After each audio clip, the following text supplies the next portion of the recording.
tous, merci d'être là, devant cette vidéo. On aurait bien aimé la faire un peu plus tard, mais Jean Castex en a décidé autrement, puisqu'il a posé sur la table hier soir deux projets de loi, le 3713 et 3714, qui en fait sont des opportunités extrêmement intéressantes. On a reçu beaucoup de mails aujourd'hui, des coups de téléphone, de gens qui étaient au sans coups, il faut outrés, en colère, il faut qu'on passe dans les médias, il faut qu'on secoue ciel et terre, etc. C'est vrai. Mais je crois qu'il est d'abord important de ralentir, de se calmer, de rester raisonnable et pragmatique, organisé, en lien et conscient. Ces projets de loi mettent sur la table l'idée du passeport sanitaire. C'est-à-dire l'idée que l'accès à des moyens de transport, l'accès à des activités, l'accès à certains lieux, l'accès au fait de se déplacer, le fait d'être isolé, y compris de force et de manière coercitive, vont être liés à l'acceptation de certains tests de dépistage, de certains traitements préventifs, curatifs, qui ne sont pas précisés, voire même d'un vaccin. C'est pas comme si on l'avait pas vu venir. Ça fait quelques semaines qu'on dit que il y a une concaténation de l'idée d'immunité artificielle. Je dis ce mot-là pour éviter d'être censuré par YouTube, hein, vous avez bien compris. Il y a une concaténation de cette idée d'immunité artificielle et l'idée des droits sociaux. Concaténation nauséabonde puisqu'il s'agit ni plus ni moins que d'une espèce de tyrannie sanitaire qui se met doucement en route. On avait appelé ça les Khmers blancs technosanitaristes, qui faisaient un rapt du contrat social de manière unilatérale. Bon, bah voilà, les choses sont claires, et encore une fois, la permaculture nous donne une possibilité. Le problème est la solution. Vous aviez des problèmes à réveiller votre entourage. Vous aviez l'impression que les gens n'étaient pas conscients de ce qui était en train de se passer. Bah justement, ce projet de loi, posé sur la table de Noël, permet de rouvrir une discussion sur quel avenir on veut, quelle société on veut. Est-ce que permet aussi de réouvrir une discussion sur la gravité du virus lui-même? Est-ce qu'on veut une société où finalement c'est l'État qui décide de comment vous êtes soigné, de comment vous devez vivre en fonction de ce que vous acceptez ou non, ou est-ce que finalement le problème sanitaire et de la maladie est un problème entre votre médecin et vous, quoi, et vous êtes partie prenante, où il y a votre consentement qui est en jeu, où les données de santé restent du domaine du secret professionnel. En l'occurrence, le secret professionnel vole en éclat dans ce projet de loi, puisqu'il est question que les ARS et l'assurance maladie puissent disposer de vos données de santé, y compris sans votre consentement. Donc là, on est vraiment sur transformer un problème en une solution, en une opportunité. Vous pouvez vous servir de ce projet de loi comme une ouverture de discussion, en rappelant les prémices. Les prémices sont très importants. Le prémisse, c'est que la stratégie d'immunité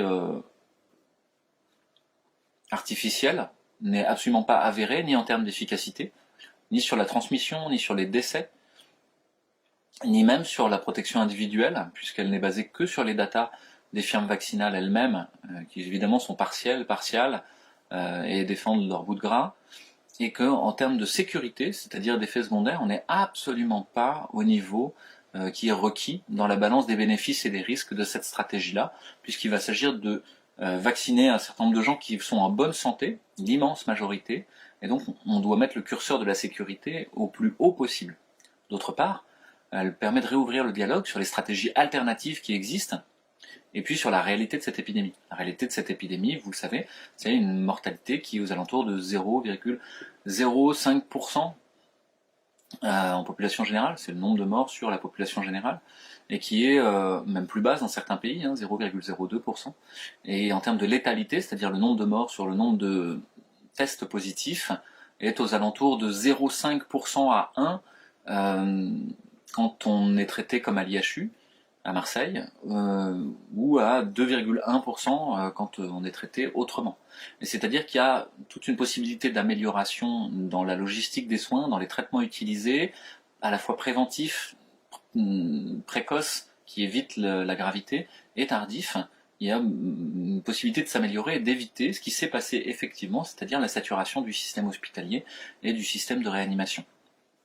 Mais parce qu'on a mal utilisé le système de soins de ville et les traitements à disposition. Alors, ces traitements à disposition, c'est pareil, vous devez à votre famille, à votre entourage, à vos élus, le fait de les éclairer sur le fait que que ce soit la vitamine C, la vitamine D, l'hydroxychloroquine, le zinc, l'ivermectine, en fait, démontrent semaine après semaine leur efficacité. Et vous avez, on va le mettre dans les liens en dessous aussi, en même temps que le texte de loi, vous avez un site qui s'appelle C19 Study, qui fait une très bonne synthèse, en fait, des différentes études publiées et la méta-analyse de leurs résultats. L'autre chose, c'est que vous avez des raisons d'espérer. Finalement, ce projet de loi, il est là pour challenger, mettre au défi notre capacité à faire démocratie, notre capacité à influer en fait sur la décision politique de nos représentants. Ils nous représentent. Ce n'est pas le roi, ce n'est pas du droit divin ou de droit viral. Non, non, non. Ce sont nos représentants. Et les Danois l'ont bien démontré puisque ils ont tapé sur des casseroles et sont descendus dans la rue pendant 9 jours consécutifs après le dépôt de ce projet de loi, et ils ont obtenu son retrait. Donc je crois qu'il faut avoir confiance dans l'état de droit, la démocratie, ouvrir un chemin de non-violence et de respect du droit, de retour au réel, rappeler la réalité de l'épidémie. 80% des gens qui sont morts de cette épidémie avaient une espérance de vie de moins de 1 an. C'est la réalité. Par contre, les effets collatéraux de la politique sanitaire, eux, sont très palpables et très réels. Beaucoup de gens ont demandé qu'est-ce qu'on peut faire. Vous remettre en lien, vous apaiser intérieurement et être convaincu que vous pouvez tenir un non. Si vous ne voulez pas d'immunité vaccinale, vous n'en aurez pas. Si vous ne voulez pas de ce projet de loi, il n'y en aura pas.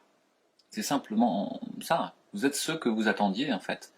Nous sommes extrêmement puissants quand nous sommes en lien et quand nous mettons en mouvement.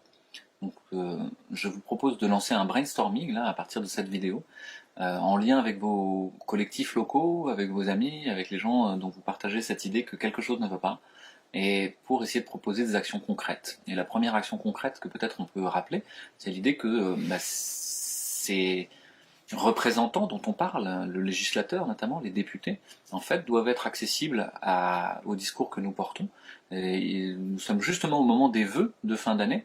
C'est l'occasion rêvée en fait pour envoyer un courrier, pour un coup de téléphone, une rencontre, un courriel réexpliquant d'un côté la gravité de la maladie, ses traitements potentiels, les stratégies potentielles, et de l'autre côté le dérapage totalitaire que représente ce projet de loi.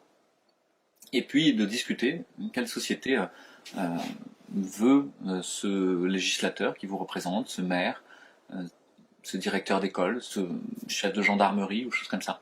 C'est justement l'occasion d'utiliser ces textes pour aller secouer les corps intermédiaires de notre société. Merci à tous, bonne soirée, bon courage pour ce moment-là, et passez de bonnes fêtes de fin d'année. Profitez-en en fait, éteignez la télé, éteignez votre téléphone portable, sauf pour appeler les gens que vous aimez.